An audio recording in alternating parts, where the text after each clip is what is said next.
Okay, so for my gender norm violation, I wore a deep V-neck shirt of my lady friends. It comes down to about right here, and sleeves were short, and it was really tight, and it fit like a girl's shirt, and it was definitely pretty flaming. And I wore it around all day last Sunday. I wore it around the Walmart, the park store. I didn't really get much of a reaction there. Obviously people, I'm sure they saw me, and I felt really uncomfortable in the shirt, but no one's going to come to a stranger and say something about that. But I didn't feel no one said anything until I got to my friend's house for the Dallas Cowboys preseason game to watch it with them. And I show up, and I immediately opened the door, and who I expected to say something immediately started laughing and you know calling me inappropriate names and whatever, making fun of me. And I played it off and acted like I was being serious, and just kind of whatever, and changed the topic and let it ride for an hour or two. And a couple other things were mentioned. They definitely bashed me a little bit, and brought up to other people coming in. Look at that shirt Colby's wearing. And it's all pointing at me and laughing, just messing with me. And I didn't tell them it was for probably until I left. Anyway, so I definitely wasn't accepted by them wearing it, other than the fact that I have been their friend for a long time, and they're not just gonna, get rid of me completely. This is normative deviance. It breaks your norms. It violates the folk ways that society has put in place. But there's nothing set in stone. The normative system in which it occurred, it doesn't. It tells me that system does not accept people, and I feel like if I wore this shirt every day, that I would get outcasted from my friends eventually. People would raise an eyebrow at me and think I was even more weird. For people to accept me in their group, you must dress like them, look like them, act like them, and really be like them. And something that much of a statement of wearing a shirt like that really kind of separates yourself out, and especially since my friends are cowboy boot wearing, people like that. As far as history goes, fashion changes so quickly that history really doesn't have much of a play in it, other than just don't dress like a girl. And that shirt really had me dressing like a girl. I had some pretty tight jeans on too, but nothing crazy.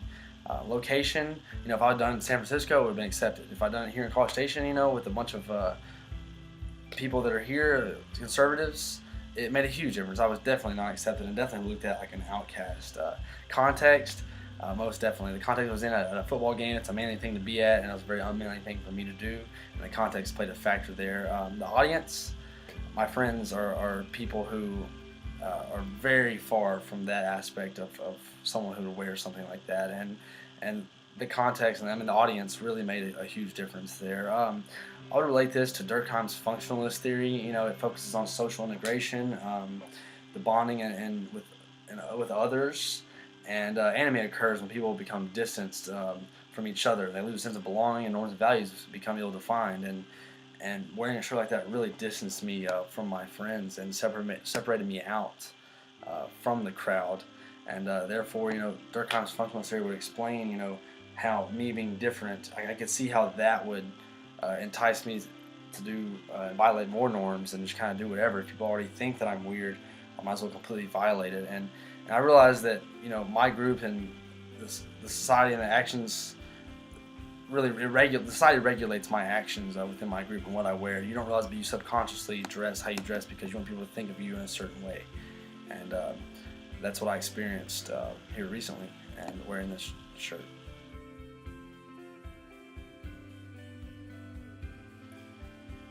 Okay, so for my dinner table etiquette folkway violation, I decided I wanted to eat with my said lady friends' parents, who I've known for a long time from my hometown, so I know them. But we went out to eat at Cheddar's last Wednesday, and when I got there, I took this purple covered iPad of my mother's. Actually, she left it here, and I immediately sat down at the dinner table and started using my iPad, and kind of like I was in the conversation, I guess, but I was just like side talking up to them while I was surfing the web the whole time with my arms on the table. This went on for about 10 minutes, and finally my phone went off, and it was her texting me, and she was mad. So, are you fucking serious? Like, get off your iPad. I look over at her, and she was like glaring at me, and so I kind of did a little longer, and she got more pissed, and she finally hit me on the table, and you can tell her parents were kind of just like, why is he on the iPad this whole time?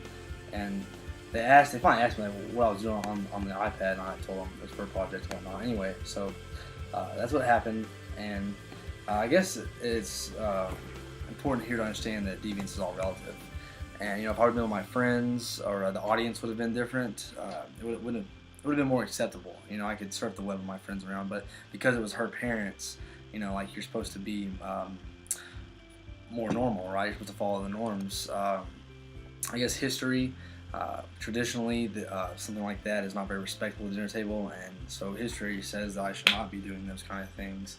Um, Location, we were at Cheddar's.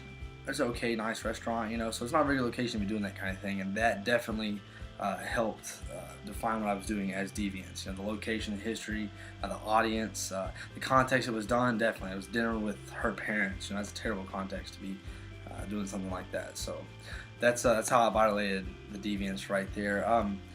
It says a lot how my actions are sanctioned by the groups around me and restricted. I can't. If I actually wanted to surf the web, which I really don't at the table, I couldn't do it if I wanted to, because it's very rude and disrespectful, for one. It's against the norms. And so, yes, what they think and things like that are definitely regulated. Regulated on what I shouldn't be doing is defined by them. I related this deviance to the control theory. Control theory assumes the existence of a common value system within a society or group. And I think it fits it perfectly, because that is an assumption that's pretty common between every society and group. The American society, you shouldn't be on something like an iPad at dinner with your lady friend's parents. Like, that's the worst thing you could do. It also states an individual belief is a variable, and the greater a person's acceptance of the moral authority of a set of norms, less likely they are to violate them.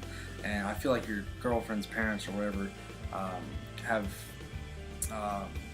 a lot of authority over you, and especially morally. You want them to think that you're a good person, and it definitely was one of the main reasons that this was defined as deviance.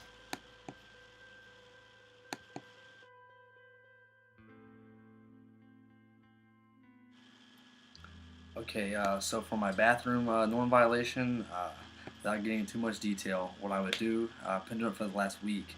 I would go in the bathroom and pull my pants all the way down to my ankles when I use the urinal. And on top of that, I'll also stand right next to, there could be 5 empty urinals. I would stand right next to the urinal, next to somebody else, which is, part of etiquette. You want to kind of leave a urinal space between. I would stand right next to them, pull my pants all the way down to my ankles.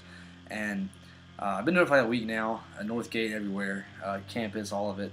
And obviously, if strangers don't ever said anything to me, especially strangers didn't.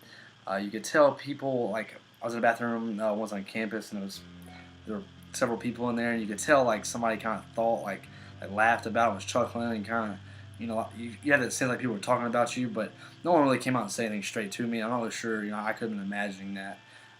They might not have been laughing at me, but it just seemed so.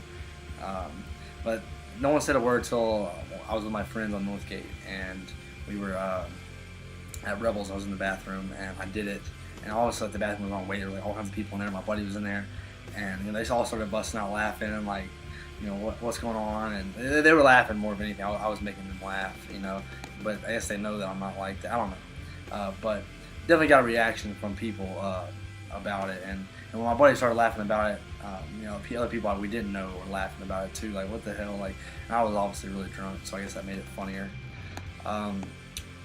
I guess, this could be taken in several ways. The context of it, that's something you should do in junior high, elementary. Everybody's seen somebody do that, but it's definitely, the context matters. At Northgate, when we're all drunk and ha, it's funny. But I think if I was somewhere more sophisticated and more important, it would almost be seem more awkward, and more just no one really said anything about it. The audience made a huge difference. Like I said, strangers didn't matter as much to my friends. They obviously laughed and said something, and the audience made a huge difference. But it violated that norm, and I definitely got a reaction from it. I also want to relate this to the control theory, especially the belief aspect of control theory, which I also related my dinner table etiquette to, mainly because there's a certain system of beliefs that we have, and doing that in the bathroom goes against those beliefs. And I believe that there is a set of norms in American society, and that is against the norm, and that's why that should be defined as deviance and was violated. As far as like what are the proper or normative ways in which I can sanction within a group. I think the bathroom is too behind doors for people to so much as outcast somebody out. Yeah, they think it's weird, but because it's behind closed doors and because like the bathroom is a private place and we don't really like talk about bathroom things outside of the bathroom, that it didn't really relate. It was more minor than my other deviant offenses, uh, simply because people weren't going to go around saying, "Hey, dude, Colby pulls his pants all the way down in the urinal." But in context, it was definitely against the norm at the time, but it kind of remained within the group of the guys and didn't really spread out. And I think that deviance is not a label that would be stuck to you, especially nowhere near master status or anything like that. It's very minor compared to the other two deviances that I committed.